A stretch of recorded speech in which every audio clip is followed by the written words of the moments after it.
After the launching success of the original game, FromSoftware released its sequel, Armored Core Project Phantasma, for the PlayStation in Japan on December 4th, 1997, and in North America on October 7th, 1998.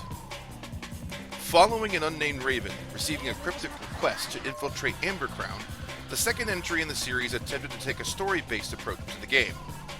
Whereas the original gave players freedom to choose how the game progressed, with branching storylines with information sparsely spread throughout missions that link together, Project Phantasma focused on characters and how they developed through the story.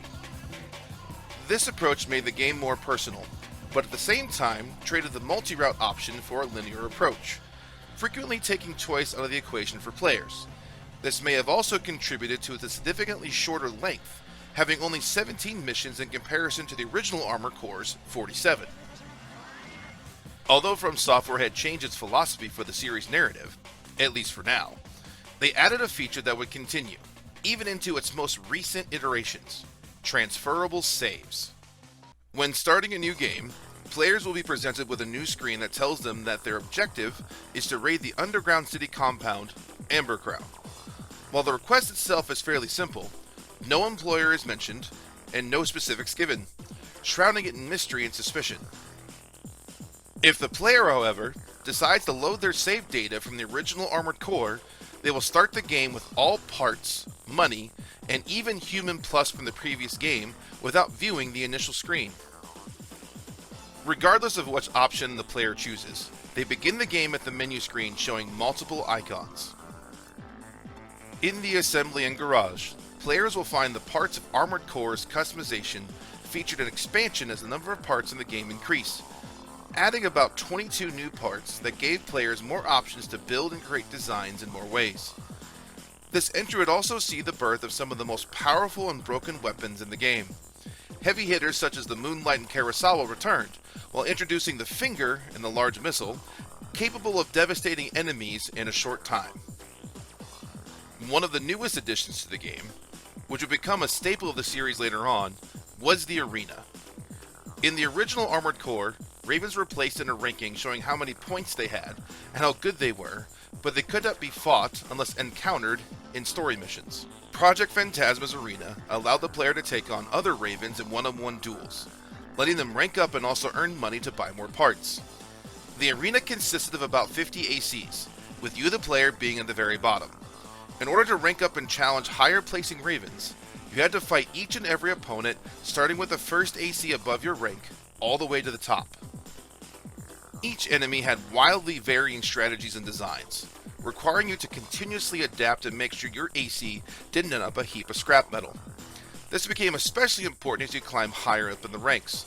Most ACs past rank 20 are equipped with Human Plus, which gave stat bonuses and abilities such as being able to fire back weapons without kneeling, and many having no overweight restrictions. In contrast to the original Armored Core, these Ravens were never encountered in the story missions.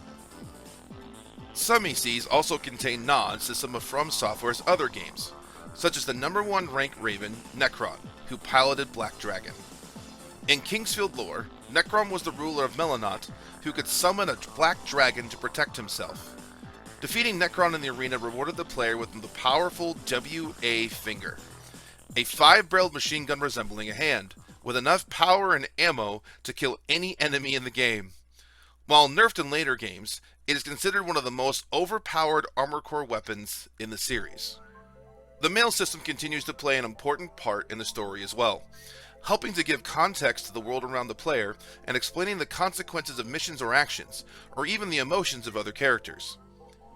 This time around, however, there is no new mail for you to see when you first start up. Instead, it's straight to the mission screen to get things going. From the start, the player only has one option: search and destroy. In this mission description, your yet-to-be-revealed employer decides they want to test you before they send you out on an actual mission. After beating your first mission, you get your first message in the mail system titled Confirmed Destruction.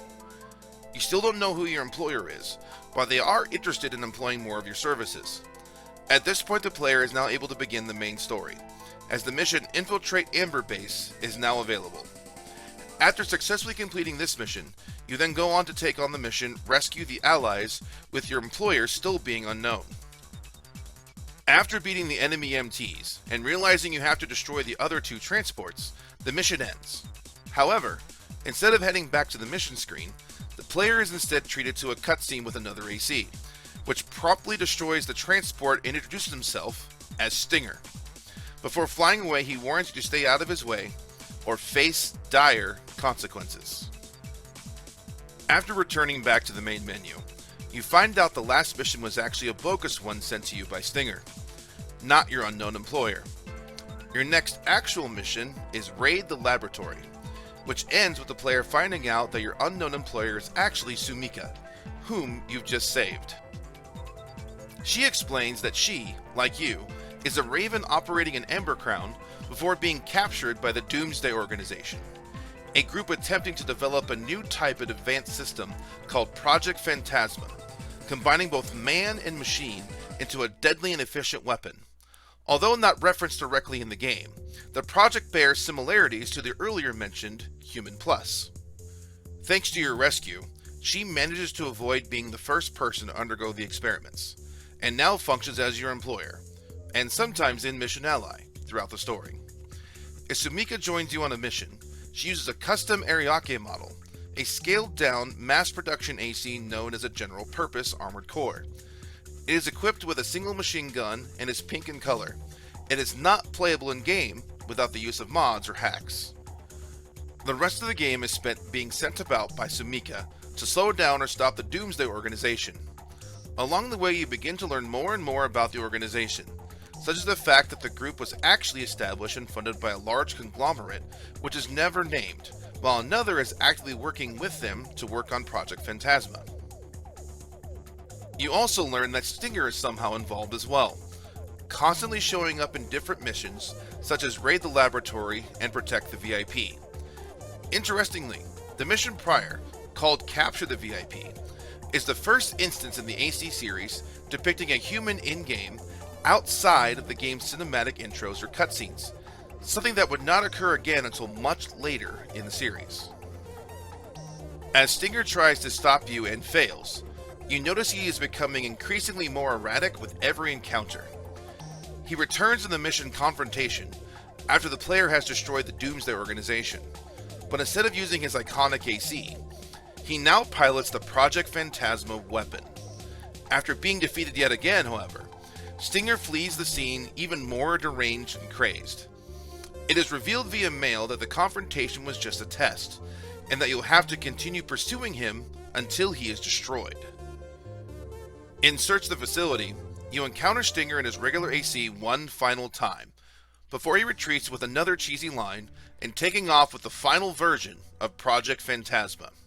Heading back to the main menu and checking your mail, Sumika makes note that it will take a while to find the location of Phantasma. But checking the mission shows that the now clearly disturbed Stinger, proclaiming that he is now Phantasma, has other plans as he challenges the player to one last battle. Taking place in a location only known as the Abyss, Stinger at this point is completely insane after merging himself with the Phantasma weapon. He is now even more durable and powerful than he was before. However, he is still no match for the player. After this defeat, Stinger and Phantasma are no more. As the mission ends, the game cuts over to a scene of the player as they part ways with Sumika, heading back home and preparing for the next mission.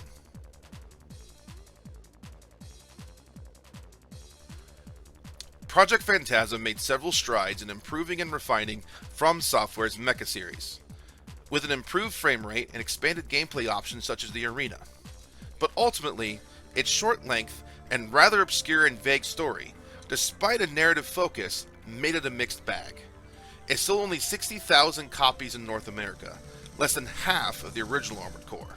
Despite that, the game was still a success in Japan, and set many precedents for the series that would remain in place for nearly a decade. Most importantly, it paved the way for the next title in the series, which aimed to merge the best of both games, and mark the return of an old enemy. In Part 3 of the Armored Core Retrospective, we follow the story of a Raven seeking revenge and the conspiracy he uncovers.